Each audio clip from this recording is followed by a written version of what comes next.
All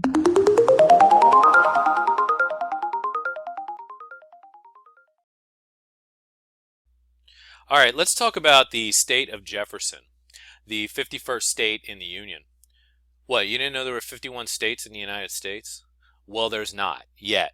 The modern state of Jefferson movement is a proposal to create a new state from the southern portion of Oregon and the northern portion of California, areas that are mostly rural and share similar geographic, economic, and political interests, broadly speaking. There are a handful of proposals about the potential shape of this new state, and indeed, this is not the first time in history that the state of Jefferson has been proposed. There was an earlier proposal to call most of current-day Colorado Jefferson, and in 1915 there was a proposal to break off a piece of the Texas Panhandle into a separate state called Jefferson.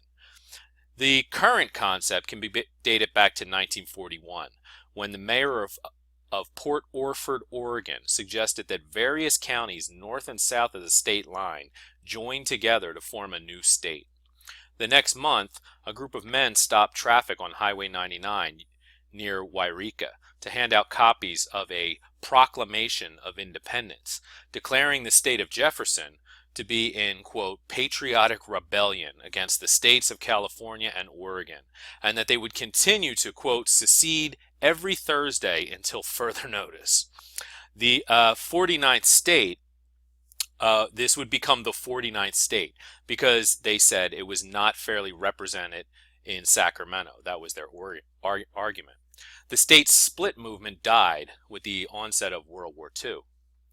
Now, the modern state secessionist movement can be dated to 1992, when State Assemblyman Stan Statham put the idea to an advisory vote, and every one of the 31 counties voted for the split from Oregon and California.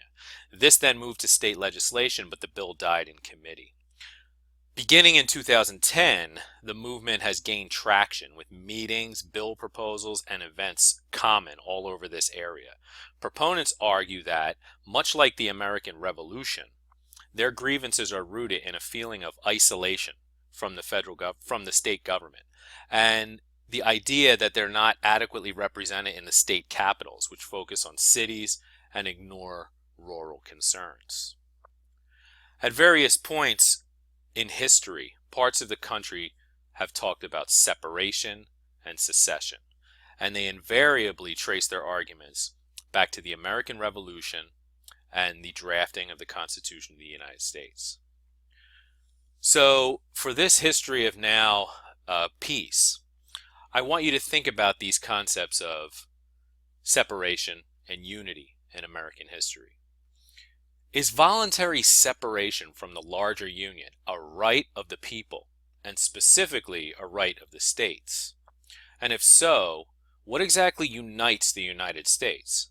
What do all Americans share in common?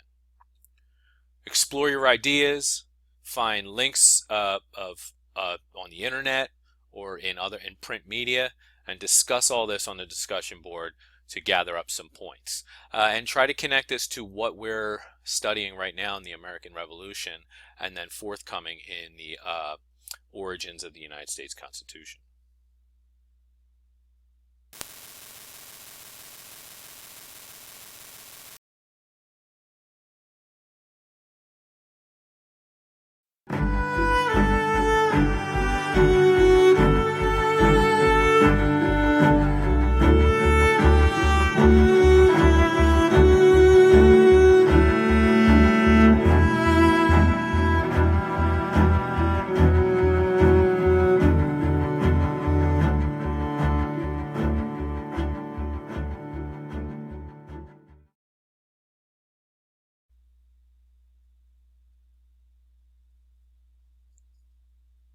By winning the war for independence, American patriots were now given the opportunity to put all of those revolutionary ideals drummed up in opposition of Britain into practice in creating their own republican government.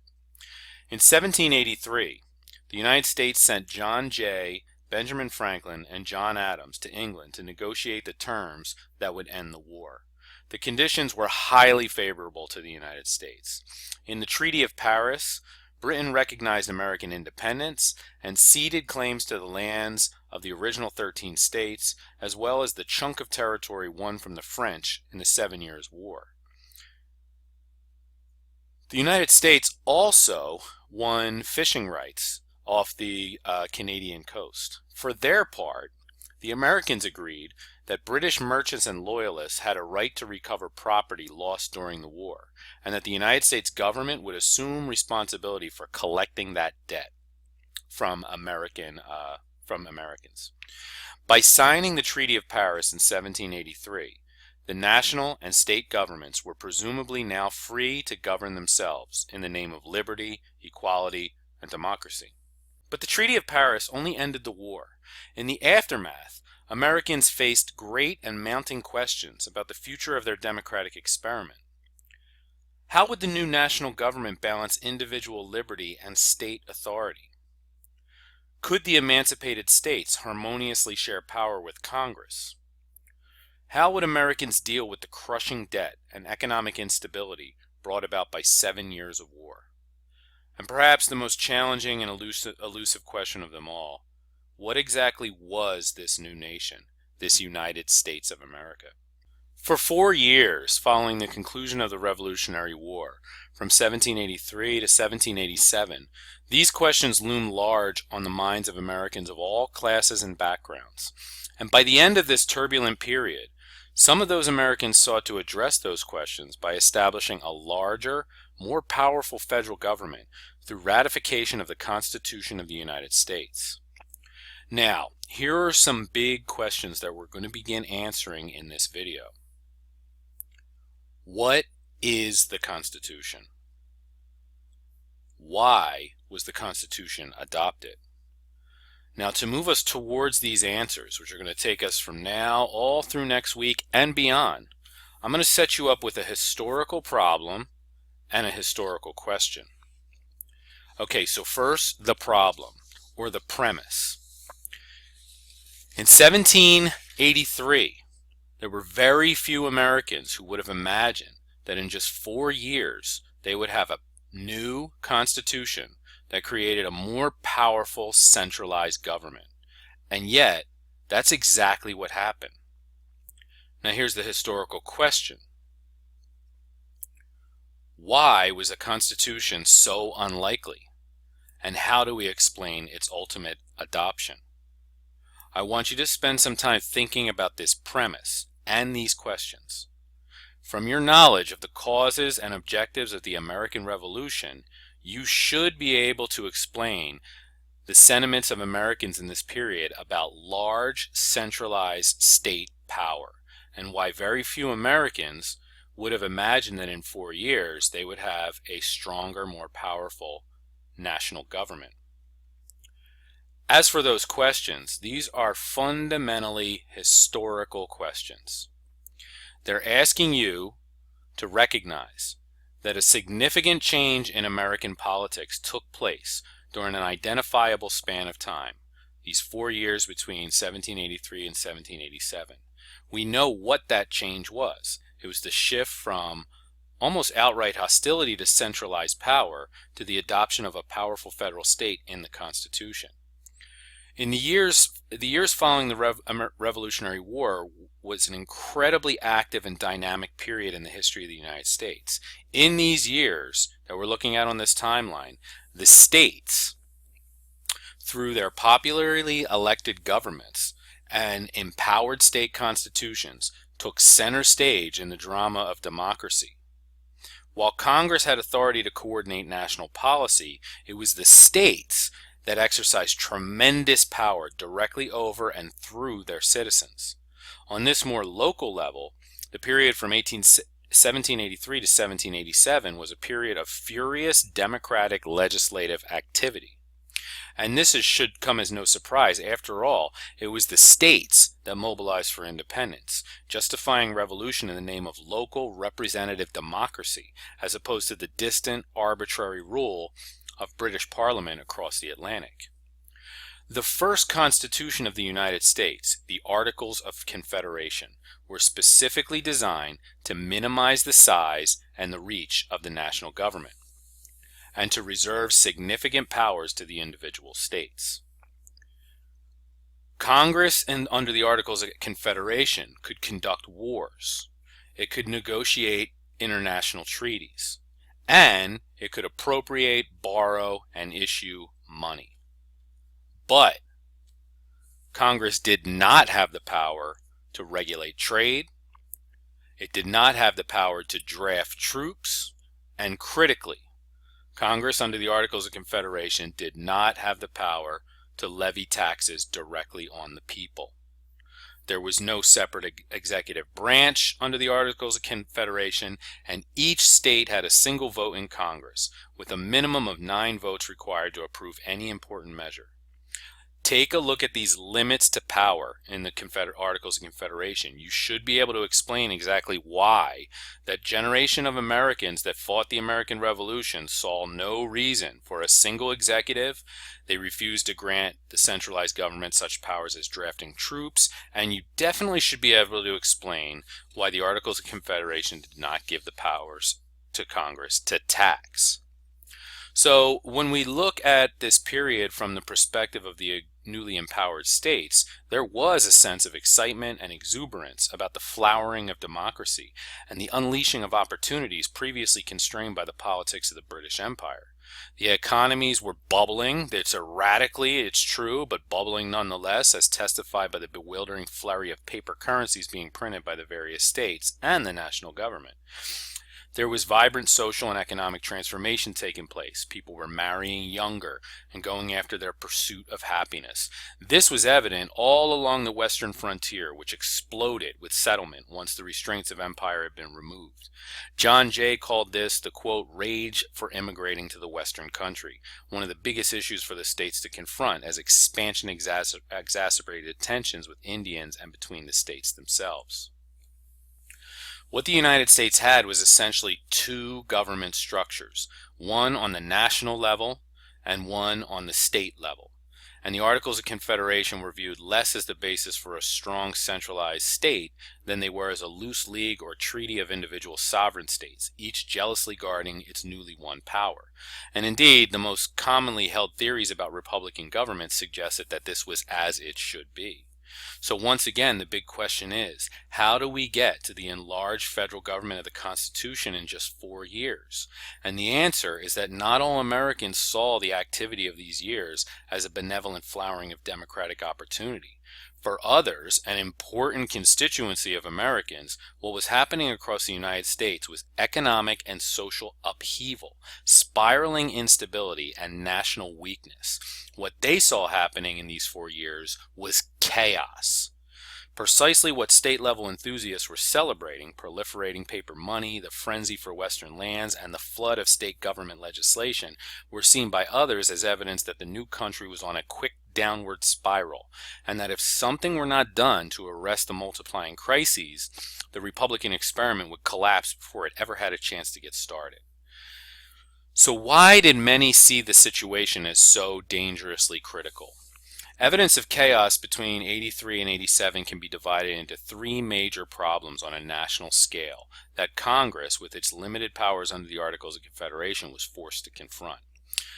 These 3 problems or identifiable crises are administration of Western lands, diplomatic weakness, and crippling debt. So let's start with Western lands. Historically speaking, the Confederation's most important accomplishment would end up being its resolution of controversies involving the administering of Western lands. Large territories won by the British Empire from the French in the 7 Years' War had now come into the possession of the United States. The Confederation's task was to find a way of including these areas into the political structure of the new nation. This process exposed tensions between the states themselves and between the states and Congress. The Articles of Confederation contain no specific plan for the lands to the west of the 13 states. This absence was deliberate. An earlier draft of the Articles gave Congress the power to set state boundaries and to administer the sales of Western lands, but states with large land claims in the West objected. A few states, like Virginia and Connecticut, for example, had old colonial charters that located their western boundaries at the Mississippi River, and they insisted that their claims be recognized. 6 more states also had plausible legal claims to extensive territories. So the 8 land-claiming states were ready to sign the Articles of Confederation in 1777 since it protected their interests. 3 states without claims in the West, Rhode Island, Pennsylvania, and New Jersey, eventually capitulated and signed. But Delaware and Maryland continued to hold out, insisting on a national domain policy, that is, that the federal government be given administrative rights over those western lands, not these individual states. In 1779, the disputants finally compromised. Any land a state volunteered to relinquish would become the national domain. When James Madison and Thomas Jefferson ceded Virginia's huge land claim in 1781, the Articles of Confederation were at last unanimously approved. So what you see here is in brown are the areas once claimed by states like Virginia and the Carolinas, etc., now being ceded over to the federal government and put into the national domain. Now, one major failure of the Confederation was its lack of policy towards Indians living in that territory. In 1783, the year the British surrendered control of the eastern third of North America in the Peace of Paris, there were approximately 100,000 American Indians living between the Alleghenies and the Mississippi. The first census in 1790 would later reveal that there were also 100,000 white settlers living west of the Alleghenies, swelling in size every year and moving relentlessly westward. The inevitable collision between these two peoples posed the strategic and ultimately moral question: how could the legitimate rights of the Indian population be reconciled with the demographic tidal wave building on the east? In the end, they couldn't be. By 1784, thousands of settlers were already crossing the Ohio River to make their own farms, which enraged Indians whose claims had been previously respected by the British Empire through the drawing of the Proclamation Line. Already strapped for cash, the federal leaders could not afford to fight these wars. They also feared settlers would secede from the Union and seek protection from Spain or Britain if the United States was too aggressive. To save the Union, Congress defined a program to regulate the settlement of the Northwestern Territory and a system for dispensing or distributing the public lands. Beginning with the Ordinance of 1784, based on a proposal by Thomas Jefferson, lands in the Northwest Territory were divided into 10 self-governing districts, each of which could petition Congress for statehood when its population reached a preset number. Then, in 1785, Congress created a system for surveying and selling these lands. The precise triangular pattern imposed on the Northwestern Territory, the grid, became a model for later land policies of the federal government and left an indelible mark on the American landscape. Now, while the ordinance did a great deal to quell tensions in the West, it was not quite enough. In order to facilitate control, Indian claims to the land had to be dealt with. So from 1784 to 1786, groups of Indians were persuaded or coerced into signing treaties relinquishing claims to their land, treaties that were often not fully accepted by the tribes as a whole. Violence also erupted all along the northwestern frontier, reaching a high point in the 1790s when 4,000 American soldiers defeated Miami Indians at the Battle of Fallen Timbers in 1794. Indians faced constant encroachment despite treaties and negotiations. Further south, the region that would become Kentucky and Tennessee developed rapidly in the 1770s as expansion of slave-owning territories, and in the 1780s began establishing governments and asking for statehood. The Confederation Congress was never able to fully resolve the conflicting claims of the region successfully. Diplomatic weakness. The situation along the frontier also highlighted another serious problem for the Confederation Congress, which was lingering residue from the War for Independence. In the Peace Treaty of 1783, the British had promised to evacuate American territory as a condition of peace, but British forces continued to occupy a string of frontier posts all along the Great Lakes within the United States. Further, the British did not honor an agreement to make restitution to slave owners whose slaves the British Army had confiscated. From their perspective, British officials argued that they were not bound to honor the Treaty of Paris because the Americans were not living up to their end of the conditions, specifically not paying the debts owed to British merchants for goods confiscated by the Americans during the war. So, Why was the United States unable to repay those debts? Because Congress had no taxing authority, and the individual states, which did have the power to raise taxes, refused to do so in honor of the treaty. As a result, the United States looked really weak internationally. To add to this, disputes erupted along the northeastern boundary of the new nation and over the border between the United States and Florida, then owned by the Spanish Empire. Sensing weakness, Spain applied pressure to the United States by closing the port of New Orleans to American commerce in 1784. This compounded the already crushing restrictions that the British had placed on American shipping. Most American trade remained within the British Empire, and Americans wanted access to those markets. To make matters worse, the Spanish were attempting to lure Western settlers into their empire. Confederation diplomats hoped to alleviate this problem by negotiating a treaty with Spain in 1786, in which the United States agreed to accept the Florida border and Spanish rights to the Mississippi. But Southern states refused to ratify the treaty, so once again the national government looked incredibly weak on the international stage. But if we had to identify the heart of all of the Confederation's problems, it would probably be the economic situation. The new United States was riddled with crippling debt, accumulated during the Revolutionary War, which Congress had few means of paying. Congress had sold war bonds that now had to be repaid, sold them to American creditors. Congress owed money to its own soldiers that fought during the American Revolution. Congress had huge debts abroad, having borrowed money from the French and the Dutch to finance the war for independence. And as we saw with the case of the Treaty of Paris and monies owed to British merchants during the war, the United States owed money to the British. Crippling debt. Without the power to tax, Congress could only request money from the states, and it received only about a sixth of the funds that it asked for. This weakness meant that people were losing faith in government-issued bonds, and they declined rapidly in value, some bought up by speculators at low prices. The fragile new nation faced the very real and grim prospect of defaulting on its obligations. A post-war depression, which lasted from 84 to 87, increased the problem of inadequate money supply. The result was massive inflation, and this weighed heaviest on those who were in debt. Here's an example. In January 1777, $100 worth of gold or silver would get you about 105 continental dollars. So what that means is if you had 105 continental dollars, you could redeem that for $100 worth of gold or silver.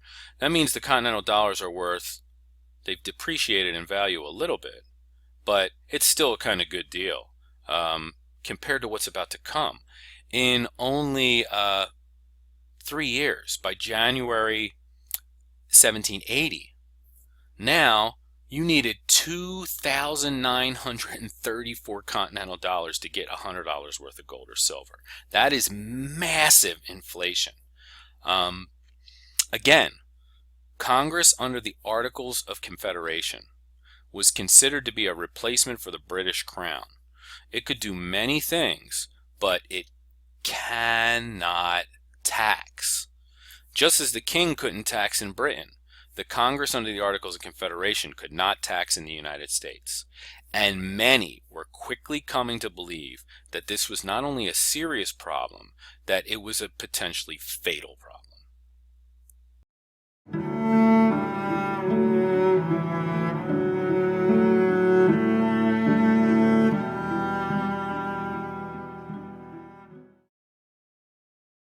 The best way to understand how we get from the Revolutionary War to the Constitution is to imagine this as a movement of individuals and interest groups concerned about the perceived weaknesses of the Articles of Confederation.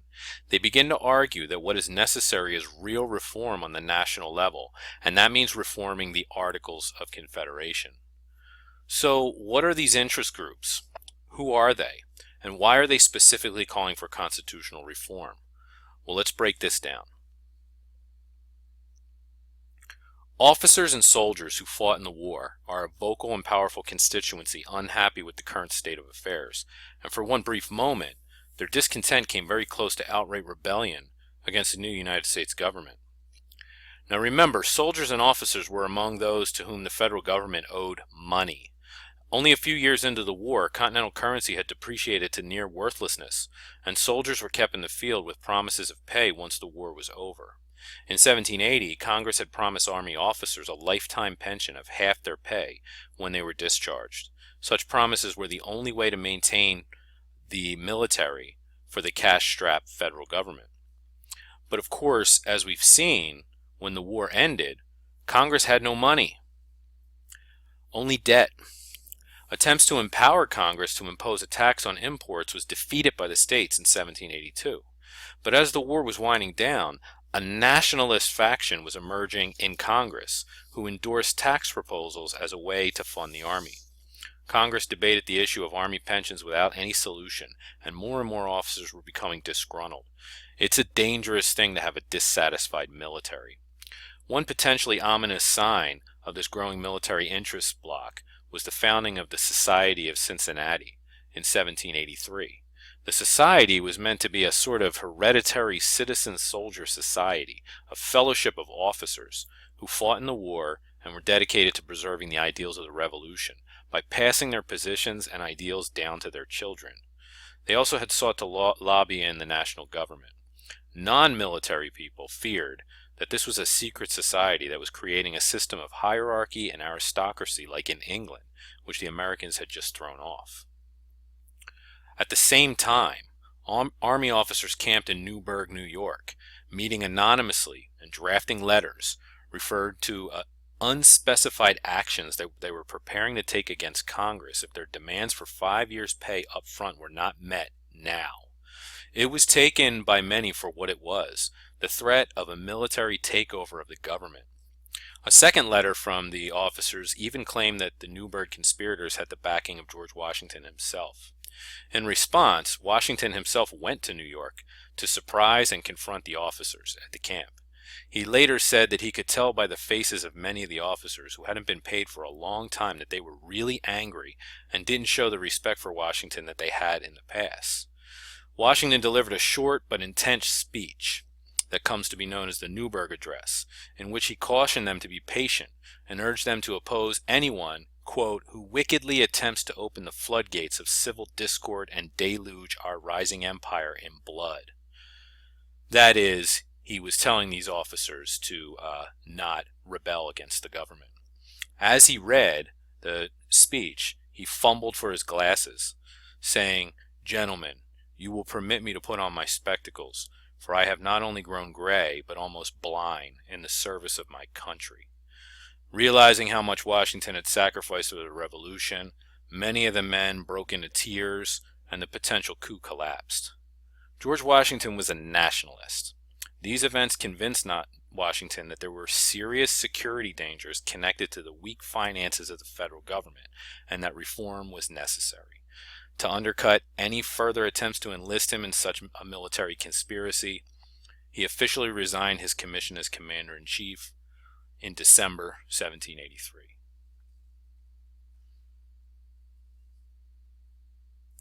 Here we have another group whose interests are tied directly to the debt problem.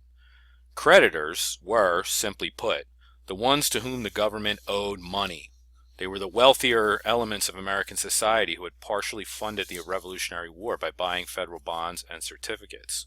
Or they were speculators who later snatched up such paper as it was depreciating, declining in value, on the assumption that after peace, the value of the bonds would rise again and they would profit from it. These creditors lobbied hard for the national government to be empowered to enforce debt payment by promoting stronger articles of Confederation. Then there were the merchants from various states. There were Southern planters concerned with the sale of crops abroad. There were artisans who want a government with the power to levy taxes through navigation acts. These are commercial interests that want access to European markets. Basically, anyone interested in internationalist trade wants a strong, centralized government power that can pass and enforce mercantilist laws. Speaking of the international scene, a third group of lobbyists for a new constitution were those particularly concerned about the country's standing abroad, or its standing in foreign relations. John Adams, John Jay, George Washington, Thomas Jefferson, Alexander Hamilton, all believed that the United States was not being respected by Europe, particularly by Britain. The British still held forts in North America, refusing to abandon them as the Treaty of Paris stipulated. Of course, their response was that the U.S. was not fulfilling its promise to pay debts. So the debt of the country, the cash-strapped federal government, was directly linked to this internationalist security dilemma of occupation of parts of U.S. territory. The British were also wooing people in Vermont to come join them in Canada, and Spain was claiming lands in the south, and the western boundary was all weird and fluid, and included Spain's closure of the Mississippi to American traffic, a result of the disputed end of the War for Independence. Europeans were not respecting American independence. At the same time, the United States found itself helpless to prevent the seizure of merchant vessels by pirates in the Mediterranean. The United States government had no money to build a navy or buy off the pirates. It was embarrassing. In other words, the government of the United States, under the Articles of Confederation, was unable to maintain the territorial integrity of the country. This was seen as a big problem. So by 1786, these interest groups and individuals were prepared to expand their power, the powers of the Articles of Confederation, for all of the reasons just cited. This is why so many people were willing to come to Philadelphia when the Constitutional Convention was announced. Look at this list right here. What these represent are national interests, people who are particularly interested in the national dimension of the United States. However, you must remember that power in this period lay largely in the hands of the state governments, and the states had their own interests and reasons for opposing any move to enlarge the federal government. The state constitutions that were drafted after independence afforded incredible autonomy and powers, much more than the national government under the Articles of Confederation. So it was seen that any move to enlarge the powers of the federal government would necessarily limit or weaken the hard-won powers that the states had in their own constitutions. On the state level, they also included important government experiments in separation of powers, bicameral legislature, limited governorships, and so on. Also, state representatives in this period were annually elected, and the vote had been expanding tremendously. Voting rights were the highest in the world at this time. In some states, 75 to 80% of adult white males could vote. And congressmen were voted in and out of office at a rapid turnover rate, sometimes 60% annually. That means people were voting constantly, and if they didn't like what somebody did, within a year they'd vote them out and get somebody else in there. James Madison argued that at the same time, what this meant was, with this rapid turnover as legislatures, you had constant changes in the law. So all kinds of legislation being passed on the local level, a flurry of legislation in this period. James Madison argued that more legislation was turned out in the decades following the American Revolution than in the entire history of the colonial period. You can call this anarchy, you can call this chaos, but what this also is real democracy in action. And representative democracy was one of the founding principles of the American Revolution. Many believe that more democracy, more direct power to the people, was the solution to all of the political problems of society.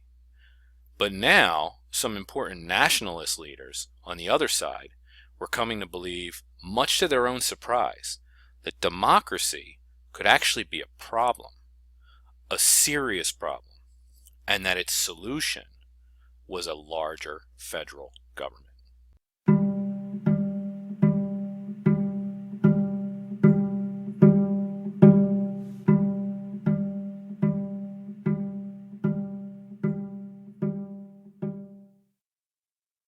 What could possibly explain why patriots like James Madison, Robert Morris, Alexander Hamilton, and even George Washington came to believe that there could be such a thing as too much democracy, that too much power in the hands of the people could be dangerous, even tyrannical?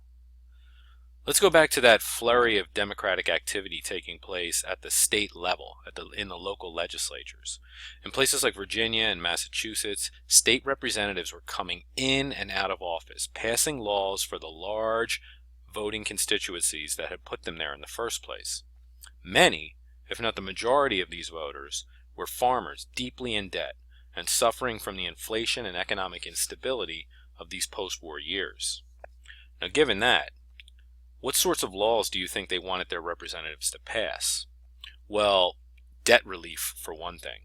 Having voted them into office, the people on the state level demanded laws to alleviate the debt and inflation. In response, some state legislatures suspended lawsuits for debt collection. Others halted the accumulation of interest rates. Some of the more radical laws passed simply dissolved debt altogether. Other states, using their constitutional powers, simply printed more paper money and flooded the market with it. During the 1780s, the United States currency situation was near anarchy. States printed money, Congress printed money, banks printed money. This made it easier for farmers to pay their debts, but it dramatically reduced the value of that money for the creditors collecting it. A dollar given to a creditor one day could be worth 50 cents the next. This flood of debt relief legislation was real good for the people, the poor farmers and those that were in debt, but it infuriated the creditors, the smaller group of people who were owed the money, and basically saw this as robbery. The money they had invested was simply stolen through legislation. James Madison, for one, was deeply concerned about what he saw happening in the country's economy. In the 1780s, Madison sat on the Virginia Assembly, and he gained first-hand experience with how the states were working and the laws they were creating. He became incredibly disillusioned with what he saw as the short-sightedness and self-interest of its constituents. They were concerned not only for their own well-being, they were concerned only for their own well-being, not for the well-being of creditors, let alone the nation as a whole. The state level, in his view, was riddled with earmarking, pork, log-rolling, compromised democratic politics. This was not what he expected of Republican politics, and he began to think that it might mean the end of the entire American experiment. As a result, James Madison was becoming one of the key figures in the nationalist reform movement, calling for a more empowered federal government. Then in 1787, something happened in western Massachusetts that pushed even more Americans into the nationalist camp. Everyone and every institution in the United States was in debt at this point, including the individual states. But remember, the states did have taxing power, and they relied on it to pay those debts, increasing taxes on the already burdened populations of poor farmers. Farmers had borrowed money during the war to plant more crops, and then found themselves unable to pay back the loans when the Depression hit after the war. Without the ability to pay, they found their farms foreclosed and sold to pay the debt. Furthermore, elite lawmakers and judges in the East were often the creditors as well. Resentment was especially high among the farmers in New England, who believed that they were being squeezed to enrich the wealthy bondholders in Boston and other towns. Throughout the late 1780s, mobs of distressed farmers rioted periodically all throughout the state. Dissidents in the Connecticut Valley and the Berkshire Hills of western Massachusetts rallied behind Daniel Shays, a former captain in the Continental Army. Daniel Shays issued a set of demands that included paper money, tax relief, a moratorium on debts, and the abolition of imprisonment for debt. During the summer of 1786, Daniel Shays and the people he inspired prevented debt collection and used armed force to keep the courts from convening and sheriffs from selling confiscated property. When winter came, an informal army under Daniel Shays' leadership of about almost 2,000 men advanced on Springfield, Massachusetts, hoping to seize weapons from the arsenal there. Made up of many former soldiers of the War for Independence, they saw what they were doing as a continuation of the Revolution, opposition to oppressive taxation. Elite leaders in the eastern part of Massachusetts disagreed. Sam Adams, as president of the Massachusetts Senate, said, "The man who dares rebel against the laws of a republic ought to suffer death." George Washington said to James Madison, "Without some alteration in our political creed, the superstructure we have been several years raising at the expense of so much blood and treasure must fall. We are fast verging on chaos." And Ben Franklin, now in his 80s, who had once said in 1776 that Americans feared, quote, an excess of power in their rulers, now in 1780s said people are beginning to fear a, quote, defect in obedience in their citizens. So the question was, for these people concerned about the nation, what to do? The situation described in this video motivated a group of very influential Americans to call for a reform of the national government through the creation of a new Constitution of the United States. George Washington, Alexander Hamilton, John Jay, Robert Morris, among many others, saw the Confederation as too weak and unstable. They said the nation needs the power to pay off debt. It needs to tax collectively.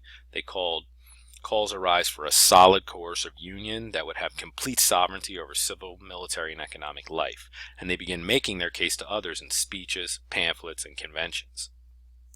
Again, one of the key figures in this movement was James Madison. He was a protege of Thomas Jefferson's, a fellow Virginian.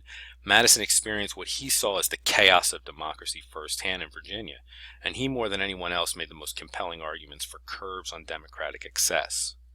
Now, his classic statement on the subject is the Federalist number 10, which you're reading for this week. Read his argument closely, and as you do, keep in mind the whole context of this period as you was just presented in this video and as you read about in the textbook. James Madison, like many other elite intellectuals of his time, uses a lot of complicated language just to make his points. What he's doing here is proving that he's a skillful debater, just like the ancient Greek philosophers that he studied and admired. So you'll have to kind of puzzle over it a little bit, the language that he uses, to get to the heart of his argument. Focus your reading on his use of the word factions and what he means by majority and minority, given his attitude about the weakness of the Articles of Confederation.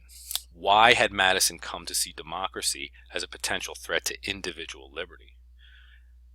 More to the point, what does he see as the problem of factions, and why does he see a larger federal republic as its solution?